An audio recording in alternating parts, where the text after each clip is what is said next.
The United States also strongly supports the universal rights of the Libyan people. That includes the rights of peaceful assembly, free speech, and the ability of the Libyan people to determine their own destiny. These are human rights. They are not negotiable. They must be respected in every country, and they cannot be denied through violence or suppression. In a volatile situation like this one, it is imperative that the nations and peoples of the world speak with one voice, and that has been our focus. Okay. Yesterday, a unanimous U.S. We're going to go to break, come back and play the rest, but you heard all the buzzwords. We must speak with one voice. That means just do whatever we tell you on Liberty. Sit down and shut up, America. We're going to invade this sucker. Get ready for body bags. The rain, it hasn't fallen since the middle of We are back live, ladies and gentlemen, and you heard Obama. They are preparing an international response, and the press continues to report on it. And the Wall Street Journal says U.S. fears Tripoli may deploy gas as chaos mounts. Scud missiles, they think he has nerve gas, mustard gas. He has a lot of other high-tech weapons. And here are the globalists going into a political atmosphere, a political climate, where the people, a lot of them do want to revolt against a dictator, and they trigger it. And now we're facing a desperate dictator with these weapon systems who's reportedly strafing his own people. And then Obama is saying we must speak with one voice on this, America. That means don't say, hey, we don't want to invade. Let them, let them have it out themselves. But see, the globalists through the West, through NATO, through America, through England, have triggered this entire thing. They've gone into a hornet's nest and hit it with a baseball bat. Now, are the hornets there? Are the hornets real? Are the hornets now causing a problem? Yes, but who went up and hit the hornet's nest? Let's finish up with Obama telling us that we've all got to sit down and shut up. That's what speak with one voice means. He means do what I say. Here it is. And every standard of common decency. This violence must stop. The United States also strongly supports the universal rights of the Libyan people. That includes the rights of peaceful assembly, free speech, and the ability of the Libyan people to determine their own destiny. These are human rights. They are not negotiable. They must be respected in every country, and they cannot be denied through violence or suppression. In a volatile situation like this one, it is imperative that the nations and peoples of the world speak with one voice, and that has been our focus. Yesterday, a unanimous UN Security Council sent a clear message that it condemns the violence in Libya, supports accountability for the perpetrators, and stands with the Libyan people. This same message, by the way, has been delivered by the European Union, the Arab League, the African Union, the Organization of the Islamic Conference, and many individual nations. North and south, east and west, voices are being raised together to oppose suppression and support the rights of the Libyan people. I've also asked my administration to prepare the full range of options that we have to respond to this crisis. This includes those actions we may take and those we will coordinate with our allies and partners, or those that we'll carry out through multilateral institutions. Like all governments, the Libyan government has a responsibility to refrain from violence, to allow humanitarian assistance to reach those in need, and to respect the rights of its people. It must be held accountable for its failure to meet those responsibilities and face the cost of continued violations of human rights. This is not simply a concern of the United States. The entire world is watching, and we will coordinate our assistance and accountability measures with the international community. To that end, Secretary Clinton and I have asked Bill Burns, our Undersecretary of State for Political Affairs, to make several stops in Europe and the region to intensify our consultations with allies and partners about the situation in Libya. I've also asked Secretary Clinton to travel to Geneva on Monday, where a number of foreign ministers will convene for a session of the Human Rights Council. There she'll hold consultations with her counterparts on events throughout the region and continue to ensure that we join with the international community to speak with one voice to the government and the people of Libya. And even as we are focused on the urgent situation in Libya, let me just say that our efforts continue to address the events taking place elsewhere, including how the international community can most effectively support the peaceful transition to democracy in both Tunisia and in Egypt. So let me be clear. The change that is taking place across the region is being driven by the people of the region. This change doesn't represent the work of the United States or any foreign power. It represents the aspirations of people who are seeking a better life. Okay, that's enough. It is on record that Google, George Soros, the CIA, the NSA, British intelligence were all over the overthrow of Hosni Mubarak. That's not debated now. It's a fact.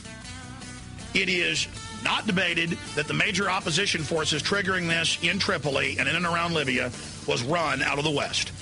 And he sat there and said this has nothing to do with foreign powers involved. That is another lie from the liar-in-chief.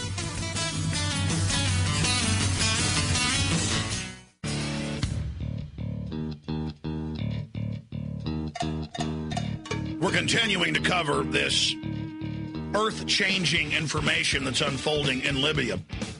Now, that was a 5-minute clip.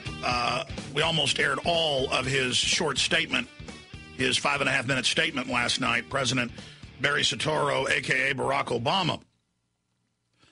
And I want people to understand what they're openly saying. They're talking about an invasion. Now, remember what happened to U.S. forces in Somalia, chronicled in the movie Black Hawk Down. What do you think's going to happen? I know it goes from bad to worse. If a international force, badly coordinated, goes into Libya, well, they intend to basically stampede Gaddafi into fleeing or cause more of his forces to turn against him. They know that if a big task force that's now being prepared in the Mediterranean goes in there, and you notice recently under the Egypt cover, more U.S. aircraft carriers came into the Med. So they're all just sitting there waiting. Now you see the grand chessboard becoming crystal clear, and now the invasion can begin.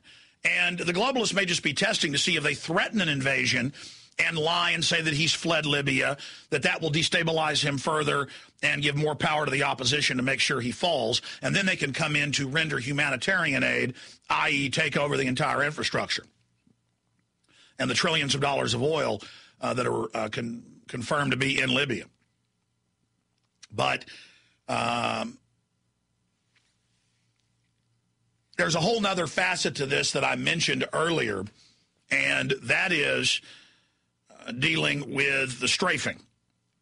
And Kurt Nimmo wrote a story about this last night, so did one of our other great writers, dealing with the fact that thousands and thousands of people a year are killed by the 1,000-plus drones operating in Iraq, Afghanistan, and Pakistan and other areas of North Africa. And they just fly around with Hellfire missiles on them. Their favorite target is a wedding because they can get a bunch of people together, and they'll drop one bomb into the middle of it, killing 120, 150, 200 in some cases or more people. You've seen it in the news. And our media says, well, that's reasonable. There were 2 terrorists out of the 150 people, and that's acceptable.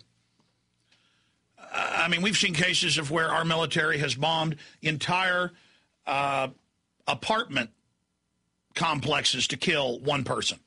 And that's good. That's freedom.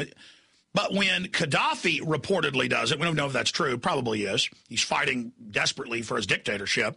Then it's, oh, my gosh, we're so outraged. This is terrible. It's kind of like when we hear reports of foreign governments torturing people. And it's, oh, this is so terrible. This is so dark. This is so evil. We need to invade this country or that country. We need to go into Sudan because the Muslims in the north, they get the Christians and they torture them. They get the Christian soldiers and they torture them. They pull their fingernails out. They beat them. But then when our government comes out and Rumsfeld says, yeah, we're taking off the gloves, yeah, we're torturing, and the White House memos, it's like, good. That's what Jack Bauer does on 24, man. That's getting tough. it's getting tough strafing and bombing big crowds in markets and people meeting for weddings or people fishing by the side of a river. What did the Pentagon put out last year? Unknown terrorist will now be targeted. In fact, people won't believe that. Google unknown terrorist. No-name terrorist will now be targeted by drones. And it says in Pakistan and Afghanistan, we don't even have to know their name or know exactly who they are. If they look like a terrorist, a guy with a turban on and a gown on with an AK-47, we're going to go ahead and drop a $300,000 missile on them. No-name terrorists now being targeted in drone attacks. I think that was MSNBC and Associated Press. Let's see if I'm right. That was about a year ago, maybe even two. But again, think about the hypocrisy. When the globalists that run our country torture, it's good. When the globalists that run our country spy on us without warrants, right out of East Germany or 1984, it's good. When the globalists strafe and kill people, it's good. When they do all of this, it's wonderful. But then when somebody else reportedly does it, it is the most horrible thing in the world. It is, it's horrible. We've all got to be of one voice together right now and condemn this. Some say that sometimes the Libyans torture people. And we're like, well, here's army manuals from Vietnam on how to torture, including hooking electrodes to men and women's genitals. Well, that's patriotic. That's very patriotic. That's good. Yeah, but you just said torture was wrong. Well, it's wrong when them people with brown skin do it, but when we do it, it's patriot. It's patriot. And then, of course, the fool's errand, people that get into all of this and sit there watching shock and awe, devastation in Iraq as whole high-rise buildings are bombed with 4,000-pound salvos.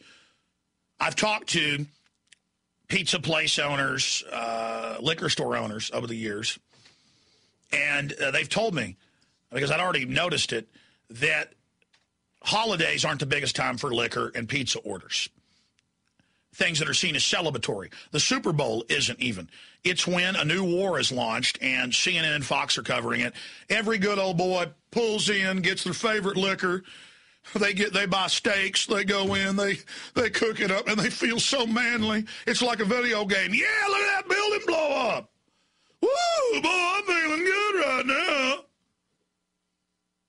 And they all get their little American flags, and they put them on their cars. And they drive around while the group that's attacking those countries, those innocent countries, and killing, in Iraq, at least 1 million people as a result of it. Don't you understand the globalists see you as just as worthless as an Iraqi or a Libyan or an Egyptian or a North Vietnamese?